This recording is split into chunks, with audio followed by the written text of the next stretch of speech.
Okay, get your coffee ready, because this isn't just a review. This is a heavyweight duel. This is a battle of philosophies. This is about two names that have defined the word luxury for decades. Today we're not talking about just any car.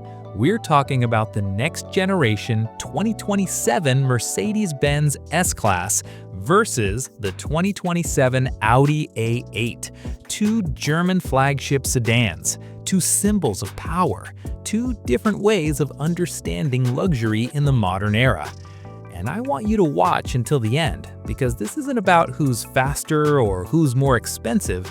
It's about who truly understands you as the owner. Imagine standing in front of the 2027 S-Class. Even before you start the engine, the car speaks. Its body lines are long, well-proportioned, elegant without being overly dramatic. There are no overly aggressive angles. There are no design experiments that force you to get it. The S-Class isn't trying to go viral. It's not chasing trends. It's like a CEO walking into a room and everyone immediately knows who's in charge. The headlights are sharp, the grille is large but not harsh, and the overall silhouette feels like a mature evolution. Mercedes never designed the S-Class to spark debate. They designed it to be a reference. Now we move on to the 2027 Audi A8. The moment you see it, the feel is different, sharper, more modern, more technological. Audi has always had a more progressive design approach. The signature single-frame grille is large and bold. The headlights, with advanced lighting technology, look like digital devices, not just lamps. If the S-Class is classic aristocracy, the A8 is a futuristic architect. Both are elegant, but with different visual languages.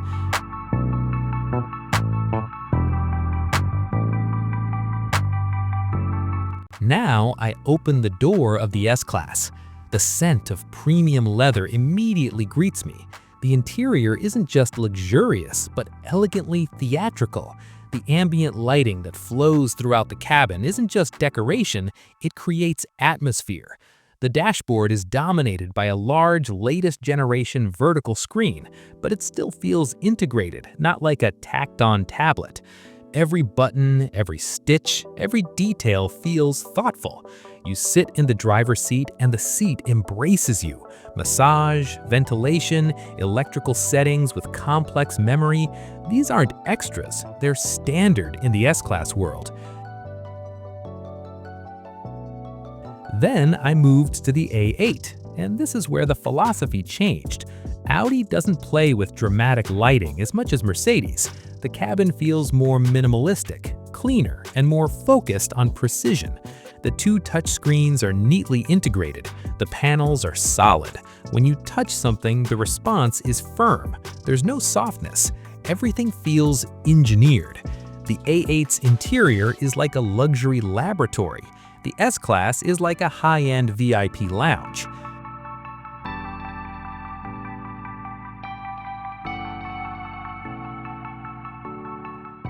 Now let's talk about ride comfort, because in this segment, it's everything. The 2027 S-Class features a more sophisticated adaptive suspension system than ever before. This car reads the road. It predicts the contours of the asphalt and adjusts before you feel it. When you go over bumps, you don't feel jarred, you feel isolated. The cabin is so quiet you can hear your own breath. Even at high speeds, wind noise is barely audible. This isn't just about soundproofing, it's about creating a private space separate from the outside world.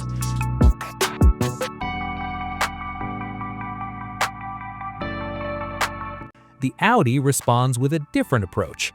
Its suspension is also adaptive and very sophisticated, but its character is a little firmer. Not harsh, but more communicative. You still feel comfortable, very comfortable, but you also feel connected to the road. There's a sense of precision that gives you confidence when maneuvering quickly. The S-Class makes you want to sit back and enjoy the ride. The A8 makes you want to drive yourself.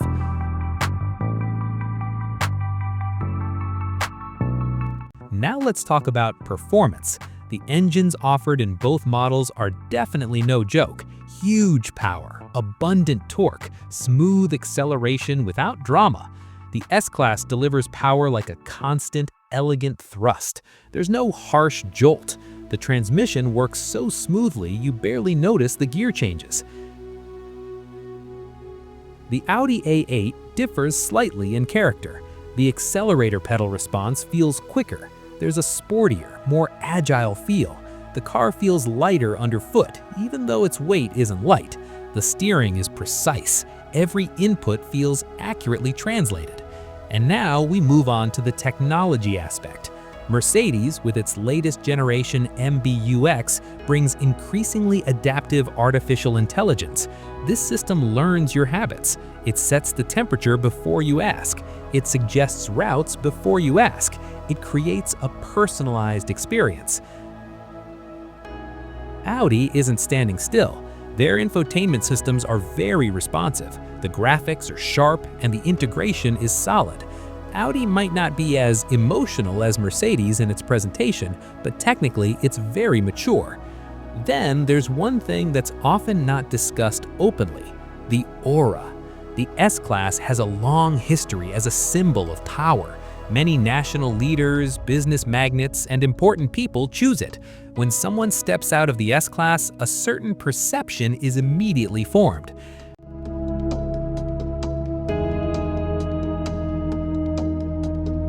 The A8 is more subtle. It doesn't scream status, it whispers quality. People who choose the A8 aren't usually looking for the spotlight. They know what they're buying, and that's enough.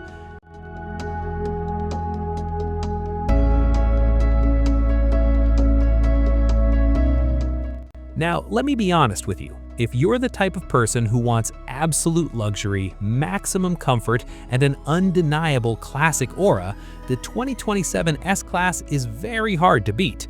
This car is the living definition of the word flagship.